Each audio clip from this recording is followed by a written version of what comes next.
Market 9:15 ஆரம்பிச்சோடனே எல்லாருக்குமே ஒரு பயம் வருது.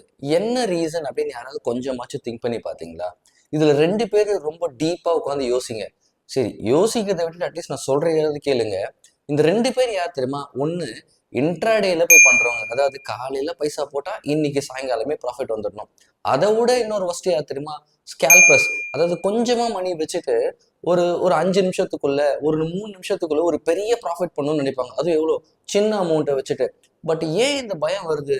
இதுக்கு பின்னாடி யார் இருக்கா? ஏன் நமக்கு எல்லா ட்ரேடும் லாஸ் ஆகுதுன்னா, நமக்கு பின்னாடி நம்மள லாஸ் பண்ண வைக்கிறது இன்ஸ்டிடியூஷன் தான்.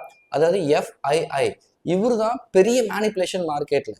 நல்லா புரிஞ்சுங்க. இவர் ஒரு சிம்பிள் ஸ்ட்ராட்டஜியை ஃபாலோ பண்றாரு. என்ன ஸ்ட்ராட்டஜி? இன்னைக்கு காலைல 9:30 மணிக்கு மார்க்கெட் ஆரம்பிக்கிறது இருக்கட்டும். நேத்து என்ன பண்ணிருப்பாரு? மார்க்கெட் க்ளோசிங் டைம்ல எந்தெந்த ஆப்ஷன்ஸ் ப்ரீமியம்லாம் எரோட் ஆகுதோ அது எல்லாத்தையுமே செல் பண்ணி வச்சுப்பாரு. இன்னைக்கு மார்க்கெட் ஓப்பனிங் தான் நடக்கும்.